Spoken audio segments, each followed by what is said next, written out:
YouTube channel global गौरव पर अपने तमाम व्यूअर का मैं वेलकम करता हूं।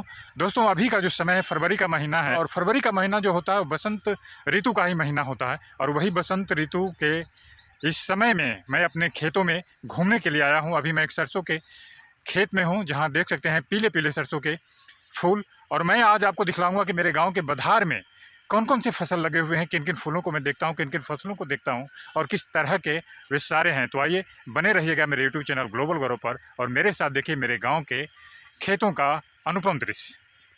खेत के आरियों से चलता हुआ, जो मेड़ है, आरी मतलब मेड़, उसी से चलता हुआ मैं आगे बढ़ रहा हूँ। सरसों के पौधे के पीछे जो है वो बस मिट्टी है, बाँस का पौधा। खेतों की मोहकता किस तरह से मुझे प्रभावित कर लेती है। मैं एक मटर के खेत के बीच में आ गया हूँ और मटर के इन खेत में मटर के पौधों के साथ, मटर के देखे नीले पीले उजले फूलों के साथ ये वीडियो बना रहा हूँ। बहुत ही सुंदर लग रहा है। अगर स्वर्ग है तो गांव के इन खेतों में ही स्वर्ग है, क्योंकि बसंत के समय में जो फसल है वो पुष्पित हो गए हैं, पल्लवित हो गए हैं। यद्यपि इसमें अभी फलियाँ नहीं आई है और ये भी मुझे बहुत आकर्षित कर रहे हैं। सरसों के फूल में दिखलाया था, मटर के खेत में मैं बैठा हुआ हूँ और उसी का दृश्य आपको यहाँ पर दिखला रहा हूँ। चलते चलते मैं एक वैसे आम के पेड़ के नज़दीक आ गया हूँ जिस पर कि लद करके मंजर आए हुए हैं। देखिए, इस पेड़ पर बहुत जल्दी मंजर आ जाता है और बहुत जल्दी मंजर आ जाने के कारण इसमें फलियां भी बहुत जल्दी लग जाता है। और कृतिका नक्षत्र एक होता है, कृतिका नक्षत्र आते के साथ ही ये आम पकने लगते हैं। जब अन्य सारे आम बिल्कुल कच्चे होते हैं तब ये पक जाते हैं। मार्केट में बहुत जल्दी आम आ जाते हैं। कौन सा आम है मुझे मालूम नहीं, लेकिन ये बीजू आम है। इस पर देखिए मधुमक्खियाँ भी भिनभिना रही हैं और एक ही आम के पेड़ पर अभी मंजर आए हुए हैं यहाँ पर, इसलिए मधुमक्खियाँ, सारी की सारी मधुमक्खियाँ यहीं पर आ गई है। और इसके बगल में ही देखिए ये पेड़ है, इसमें मंजर अभी नहीं लगे हैं तो, लेकिन इसमें लद करके मंजर आए हुए हैं। रोहन नक्षत्र आते आते आम पककर पूरी तरह से समाप्त भी हो जाते हैं, यानी कृतिका में ही पकना शुरू करते हैं और 15 दिन का कृतिका लगभग रहता है, उसमें ये आम पककर समाप्त हो जाते हैं। और आप देख सकते हैं ये बाँस के एक बागीचे में आ गया हूँ, यानी बाँस बिट्टी में आ गया हूँ। बाँस के पौधे का खासियत ये होता है कि गर्मी के दिनों में अगर बाँस के बसेड़े में चले जाइए तो वहाँ पर ठंडक का एहसास होता है, और ठंडक के दिनों में अगर बाँस के बगीचे में जाइए तो गर्मी का एहसास होता है। बुद्ध भगवान को बाँस का ये वन, वेणु वन राजगीर का बहुत अधिक पसंद था। ये है बाँस। और यहाँ से मैं अब दूसरे खेतों की ओर जा रहा हूँ। बधारों में घूमते घूमते एक बागीचे में आ गया हूँ और बगीचे के चारों ओर का दृश्य मैं आपको दिखला रहा हूँ। देखिए, मेरी नज़र जहाँ भी जाती है बस हरियाली देखता हूँ, सरसों के पीले फूल देखता हूँ, मटर का खेत देखता हूँ, सहजन के फूल देखता हूँ और बहुत सारे वैसे फूल देखता हूँ जो स्वयंभू हैं, जो खुद के उगाए हैं, यानी लदकर, जिस पर कि कहा जाए तो शबाब आया हुआ है। एक खेत के मेड़ पर मैं बैठ गया हूँ और खेत का मेड़ है पीछे में सरसों और वही मटर वाला खेत। एक छोटा सा पौधा देखे, आप देख सकते हैं, ये पीछे से ये शीशम का पौधा है। देखिए, दौड़ता दौड़ता हुआ मेरा प्यारा सा भतीजा आ गया है, बहुत कानागिर भतीजा है, पढ़ने में बहुत अच्छा और मैं इसको बहुत प्यार करता हूँ। बेटा अपना नाम बताओ। बालवीर। बालवीर, देखिए कितना सुंदर सा नाम है। बालवीर आ गया है बगीचे में खेलते खेलते। मुझे जब वीडियो बनाता हुआ देखा तो मैंने इसको बुलाया तो ये आ गया। बेटा जरा इसे बाय कर दो। क्या बात है, बहुत सुंदर। इस खेत को मैं दिखला रहा हूँ, इसके किसान थोड़ा प्रयोगधर्मी है। ये लगभग 5 कट्ठे का खेत है, लेकिन इस गेहूं की खासियत ये है कि श्री विधि का उपयोग करके इसे लगाया गया है। श्री विधि का उपयोग करके धान के बारे में सुनता था, लेकिन गेहूं को ही होल करके, छोटा छोटा होल करके इन्होंने लगाया है। देखिए, मैं इस खेत के किसान से ही बात करूंगा कि आखिर आपने इस गेहूं को श्री विधि से क्यों लगाया। क्योंकि फूलों के साथ देखिए कटीला पौधा, ये भी पीले फूल है, उधर सरसों का और एक कटीला पीला फूल। ये देखिए जई का फसल, जई की फल को भी देख सकते हैं, इसको घोड़ा खाता है। वैसे मोटे अनाज की गिनती इसकी होती है और दलिया का यूज बहुत बढ़िया होता है। घोड़ा अगर इसको खाता है तो घोड़ा देखिए कितना ताकतवर होता है। और इसके बगल में ये गेहूं का फसल, गेहूं अभी पके नहीं हैं, इसकी हरी हरी बालियां देख सकते हैं आप। और इसके बगल में देखिए चीना, आलू उखाड़ करके इसको लगाया गया है। चीना को मोटा अनाज होता है, लेकिन ये भी बहुत पौष्टिक अनाज होता है। पाइप से पानी जा रहा है फसल को पटाने के लिए। देखिए आगे बोरिंग है। और इधर अभी तक मैंने आपको सरसों के पीले फूल दिखलाए थे, लेकिन जो आगाती सरसों था वो भी देखिए पक गए हैं और पीले फल इसके पके हुए हैं। इसके फल पके हुए हैं और वो दिखाता था आपको पीला फूल। और इधर देखिए किसान का पंपिंग सेट है, इसी से पटवन इधर आसपास के फसल का किया जाता है। मैनुअल तरीके से किसान इस तरह से आलू कबाड़ते हैं, देखिए। और इधर आलू कबाड़ करके खेतों में थोड़े इसमें धूप लगाने के लिए बिखरा दिया गया, और एक एक आलू करके इसको उखाड़ा जाता है खेत से। एक किसान पहले सूरत में रहते थे, कपड़ा मिल में काम करते थे, लेकिन उसके बाद अपने गांव की मिट्टी ने बुला लिया। वैद्य जी जय, इधर चेहरा कीजिए। हाँ देखिए, तो सुबह सुबह धूप भी लगता होगा ना? तो बिना धूप का थोड़े रहेगा। बिना धूप का थोड़े रहेगा। तो सूरत से कहाँ चले आए? इसी चला है, अपना खेत बुला लिया है ना? हाँ, तो बुलाना ही पड़ेगा। बुलाना ही पड़ेगा, चाहे जिंदगी भर थोड़े रहेगा। देखिए बोल रहे हैं कि ज़िंदगी भर सूरत में थोड़े रहेंगे, कुछ दिन रहे उसके बाद अपने गांव आ गए, है ना? तो वहाँ ज़्यादा मन लगता था कि गांव में मन लगता है ज़्यादा? हर जगह मन लगता है, जब जहाँ जाएगा वहाँ। अच्छा, हर एक जगह मन लगता है। जब शंकर जी का बूटी रहेगा तो सब जगह मन लगेगा। अच्छा, शंकर जी का बूटी ना? तो सूरत में शंकर जी का बूटी मिलता था? तो बिना मिलने कोई रहेगा? ओ अच्छा अच्छा, ये बगैर शंकर जी के बूटी के नहीं रह सकते हैं ये। और सूरत में भी मिलता था, अपने गांव में पता नहीं मिलता है कि नहीं मिलता है। बोलते हैं कि बीवी इनको बहुत मना करती है कि शंकर जी का बूटी नहीं लिया करो। खेतों से होते होते हुए मैं पक्की सड़क पर आ गया हूँ और पक्की सड़क पर चल रहा हूँ। और इधर फिर देखिए वही सरसों के खेत।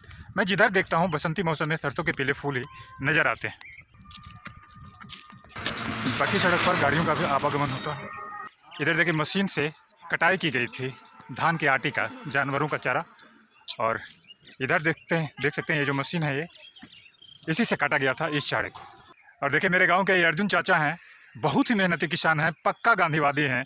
और जब भी कोई वैसी समस्या आता है तो मैं इनसे पूछता हूँ तो इसका हल भी ये बहुत ही सलीके से बता देता हूँ। जिस खेत को मैंने आपको दिखलाया था, धान की तरह गेहूँ को रोपा गया था, उस खेत के मालिक यही हैं। मैं इनसे ही पूछता हूँ उस खेत के बारे में थोड़ा सा।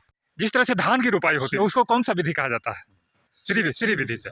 तो कैसे आपको आया कि वो छीट करके लोग गेहूँ लगाते हैं और आप उस विधि से लगाए? मुझे अपने मन में ऐसा भावना उत्पन्न हुआ। अच्छा, आपके मन में भावना हुआ कि लोग धान रोपते हैं श्री विधि से। हमारे एग्रीकल्चर के जो अफसर लोग हैं, BO सब रोपाते हैं। हाँ हाँ। मेरे मन में हुआ कि हम गेहूँ मिला के देखें कैसा होता है। लेकिन उसको यदि देखा जाए, ऊपर से सरकार का आदेश हो एग्रीकल्चर विभाग से, उस गेहूँ को देखा जाए किस ढंग का है, प्रगति है कि नहीं। प्रगति है कि नहीं। देखिए ये प्रयोगधर्मी किसान है। अक्सर हाँ धान की रोपाई श्री विधि से होती है, लेकिन ये अपने गेहूं के खेत में गेहूं की रोपाई श्री विधि से की है। चाचा लगभग कितना कट्ठा का खेत है? 4.5 का, 5 कट्ठा का। और कितना दिन लगा उसको उसकी रोपाई करने में आपको? 2 दिन। बहुत बहुत धन्यवाद चाचा आपका। जय श्री राम। दोस्तों चलते चलते अब मैं देखिए पीछे में देख सकते हैं एक सहजन का पेड़ है। इसको मोरिंगा भी कहा जाता है, ड्रम स्टिक भी इसको कहा जाता है, मुनगा भी कहा जाता है। और कहा तो यह भी जाता है कि इसकी उपयोगिता के कारण, इसकी गुणवत्ता के कारण इसको सुपर फूड की श्रेणी में रखा जाता है। देखिए इधर भी एक वही सहजन का पेड़ है। लोग अपने खेतों की मेड़ पर इसको लगा देते हैं ताकि सब्जी के रूप में इसका यूज किया जा सके। घूमने के क्रम में ही मैं एक पहुंच गया हूं ट्यूबवेल के पास, जो कि आप देख सकते हैं इधर ये ट्यूबवेल है, इसे पानी जा रहा है खेतों की ओर। और इसी के बगल में धान का एक पुंज लगाया गया है, हम लोग इसको पुंज कहते हैं। अब खेत में ही इसको लगा दिया जाता है क्योंकि मज़दूरों की बहुत किल्लत है। मज़दूर की किल्लत रहने के कारण उसको गांव पर नहीं पहुंचाया जा सकता है। इस कारण अपने खेत में ही, बधार में ही इसको लगा देते हैं। और किसानों को इसमें बहुत अधिक काम रहता है, काम रहने के कारण इसको लगा देते हैं। और उसके बाद जब उनको फुर्सत होती है तब फिर इसकी मंजाई कर लेते हैं। तो देख सकते हैं। और इसी के पास एक बैर का पेड़ है, मैं उसको भी दिखाता हूँ। ये देखिए बैर छोटे छोटे फले हुए हैं, लेकिन बहुत मीठे बेर हैं। इसको क्लोजअप से मैं आपको दिखला रहा हूँ। छोटे छोटे बेर अभी पके नहीं हैं, लेकिन मैं नीचे देख रहा हूँ कि तोता कच्चे बेर को ही खा करके देखे किस तरह से बर्बाद कर देते हैं। लेकिन उनको भी तो खाने के लिए कुछ चाहिए ही होता है। ये गेहूं का खेत, अभी लगभग 45 दिन के गेहूं हो चुके हैं ये। इधर देखिए सरसों के पीले फूल, यार इनको देख करके तो बहुत ही सुकून मिलता है। इन पीले फूलों के बीच आने के बाद इसके गंध भी महसूस होते हैं। ऊपर आसमान में बादल छिटके हुए हैं, लेकिन आसमान में बादल छिटकना इन पीले फूलों के लिए, सरसों के पीले फूलों के लिए बहुत ही अच्छा नहीं होता, क्योंकि एक बीमारी होती है लाही, वो इसमें लग जाते हैं। देखा एक ख्वाब तो ये सिलसिले हुए, दूर तक निगाहों में है गुल खिले हुए। सिलसिला फिल्म का ये गाना मुझे अक्सर याद आता है जब खेतों में इन पीले सरसों के फूलों को देखता हूँ। बसंती हवा चल रही है और हवा में झूमते हुए ये सरसों के पीले फूल, एक तरह से लगता है कि धरती अपने चुनर को इन पीले फूलों से सजा ली। पक्षियों की कलरब। इन सरसों के खेत के बगल में ही मसूर के खेत हैं। देखिए मसूर भी, इसमें भी फूल आ चुके हैं। हल्का उजला और नीले रंग का फूल मसूर का होता है। अब देखिए ये फूल, ये भी बहुत अच्छे लगते हैं। ये शरद ऋतु के प्रारंभ में ही फूल पर आ जाते हैं, लेकिन बसंत ऋतु आते आते ये फूल सूख जाते हैं और बसंत की बहार देखने के लिए सूखने के बावजूद भी ये अकड़ के साथ खड़े रहते हैं। बसंत के दिनों में सिर्फ फूलों पर ही बहार नहीं रहती, बल्कि प्रकृति अपने आप को सूखे हुए पेड़ों से भी सजाती है। देखिए एक शीरीष का पेड़ है और इस पर बिल्कुल भी हरियाली नहीं है, न तो फूल हैं, अगर हैं कुछ तो इसके पके हुए फल। लगता है कि ये पेड़ पूरा का पूरा सूख गया है, लेकिन जब ही ये फल झड़ जाते हैं इस पर फिर से हरियाली आ जाती है और कोमल कोमल पत्ते और फूल आ जाते हैं। बसंती हवाएं दिपी चल रही है, इसकी सरसराहट आप भी सुन सकते हैं इसको। हरे पीले पत्तियों का लिबास ओढ़े हुए एक पेड़, आसमान की ओर सर उठाए हुए, बसंत की छटाओं को ऊपर से निहारते हुए पक्षी। इधर पानी का छोटा सा स्रोत है, थोड़ी बहुत मछलियाँ इसमें हैं और बगुले आकर के इसमें विचरण करते हैं। और देखिए मेरी आहट पाकर ये सारे के सारे बगुले भागने लगे यहाँ से। उजले उजले लेकिन बड़े बड़े आकार के बगुले मुझे नज़र आ रहे हैं। मैं थोड़ा नज़दीक जाने की कोशिश करता हूँ।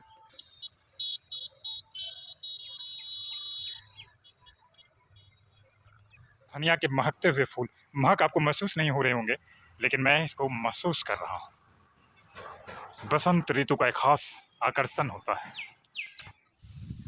देखिए ये पीपल का पेड़ है और इसी के नज़दीक पहले कुआं हुआ करता था और इस कुएं से पटवन भी आसपास के इन खेतों में की जाती थी, लेकिन अब ये कुएं सूख गए। कुएं का जो मालिक है अभी भी इस कुएं से प्यार है और ये पीपल का वृक्ष कहें तो उस कुएं को अपने आगोश में लेकर इसे उसी आकृति में रखे हुए, लेकिन पानी नदारत पानी कुछ भी नहीं है क्योंकि वाटर लेयर बहुत नीचे चला गया है। शाम के समय में आज हवाएं चलने लगी है, बस आधे घंटे पहले से ही हवाओं की सरसराहट आप सुन सकते हैं। कुहासा छाने लगा है, देखिए दूर तक कुहासा और खेतों में हरियाली फैली हुई है। और देखिए शाम के समय में अपने खेतों पर काम करके लौटता हुआ किसान, हर कोई पशु पक्षी आदमी औरत जानवर सब कोई शाम को अपने बसेरे की ओर लौट जाते हैं। जिस तरह से देखिए ईंट भट्ठे पर काम करके महिलाएं भी अपने घर को लौट रही हैं। मैं भी इस वीडियो को यहीं पर समाप्त करता हूं। मेरे YouTube चैनल ग्लोबल गौरव को आप सब्सक्राइब कीजिएगा, लाइक कीजिएगा, शेयर कीजिएगा। आप मस्त रहिए, व्यस्त रहिए, तंदुरुस्त रहिए, पर्यावरण का ख्याल रखिए। जय हिंद, जय भारत। फिर मिलेंगे ऐसे दृश्यों के साथ।